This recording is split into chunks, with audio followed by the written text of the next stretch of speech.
Game খেলছো ওটা দেখাচ্ছ নাকি? হ্যাঁ, তো আমরা তো সবাই বসে বসে এখন না আমি এই গেমটা ব্যাড ভার্সনে খেলছি। দাঁড়াও।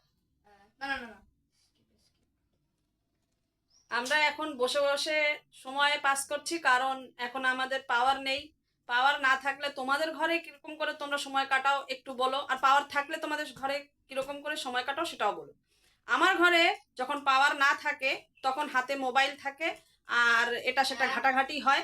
বিশেষ করে মানে আমার বরের। আর আমার থাকে, আমার মনে হয় একটুখানি দু একটা কথা বলি, কিন্তু কেউ থাকে না কথা বলার, তার জন্য আমিও শেষে মোবাইল ঘাঁটি। মেয়ে সব সময়ই প্রায় ওই এই যে গেম টেমের মধ্যে থাকে, এখন ওই যে গেম হ্যাঁ। খেলছে। আর যাই হোক, আমরা গল্প করছি। তো তুমি কি বলছিলে? আমার আমার মাউসে কি অন বলছি করো না। অনেক জায়গায় ঘুরতে গেলাম। কেন আচ্ছা। করছো? অনেক জায়গায় ঘুরতে গেছি, অনেক জায়গায় ঘুরেছি। একাও ঘুরেছি, বিয়ের আগেও ঘুরেছি, বিয়ের পরেও অনেক জায়গায় ঘুরেছি আমরা। হুম। আহ, যত জায়গায় ঘুরতে গেলাম তার মধ্যে যে কয়টা জায়গায় গেছি সব থেকে আমার মানে ভালো লেগেছে সুন্দরবন। এবার বলো কেন সুন্দরবন ভালো লেগেছে। আমার বেশি ভালো লেগেছে আন্দামান। ওর বেশি ভালো লেগেছে আন্দামান। এবার আন্দামান আর সুন্দরবনের মধ্যে পার্থক্যটা আছে। হ্যাঁ। সুন্দরবন আমরা আন্দামানের খাওয়া দাওয়া ভালো ছিল না। তো সব কি ওই হলো?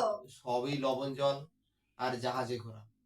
আর সুন্দরবনে কি ছিল, সন্ধ্যাবেলা সেই যে ড্যান্স, তারপর একটা কালচারাল প্রোগ্রাম ছিল, তারপরে উম, মানে ভাত, ওদের ওদের ওদের তরফ থেকে দেওয়া ছিল চিংড়ি মাছ, তারপরে বিভিন্ন ধরনের মাছ, সবজি। ওটা মানে আমরা ইসের মধ্যেই খেতাম, হ্যাঁ, বোটের মধ্যেই খেতাম। বোটের মধ্যেই খেতাম। বেশ ভালো লেগেছিল, ওইটার কথা মনে করে আরো একবার যেতে ইচ্ছে করে। কিন্তু এখনো আমি সিকিম যেখানে ঘুরতে গেছিলাম সেখানেও ভালো লেগেছিল, কিন্তু সেখানে সমস্ত নিজেদের ওই এন্টারটেনমেন্ট যেটা যেটা সেটা ওটা ছিল না। ওরা নিজেদের যে এই বরফের উপর লাফালাফি, দৌড়াদৌড়ি এইগুলো ছিল। কিন্তু সুন্দরবনের যেটা ওই সন্ধ্যাবেলা যেটা কালচারাল প্রোগ্রাম সবাই মিলে গোল হয়ে দেখাটা, এটা অন্য জায়গায় কোথাও পাইনি।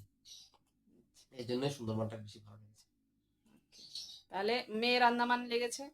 আমার আন্দামানের শুধু যেই জলের মধ্যে আমরা যেই এটা করেছি সেটা বেশি আমি ভালো আমি লেগেছে। ফ্লোটিং শিখেছি, যার জন্য আমার অনেক ভালো লাগে আন্দামান। হ্যাঁ, আর ওটা কন্টিনিউ না করলে ভুলেও যাবি। যাই হোক, আমার ওই জলের মধ্যে মাছটা দেখা বেশি ভালো লেগেছে, ওই কারণে আন্দামান ওই। স্নরকেলিং কত মজা এসেছিল। হ্যাঁ, ওইটুকুই ভালো লেগেছে। আর সব থেকে যদি ভালো লেগে থাকে তাহলে আমার এই সিকিমটা ভালো লেগেছে। সিকিমের মতো আমি আর কোথাও ঘুরে মজা পাইনি।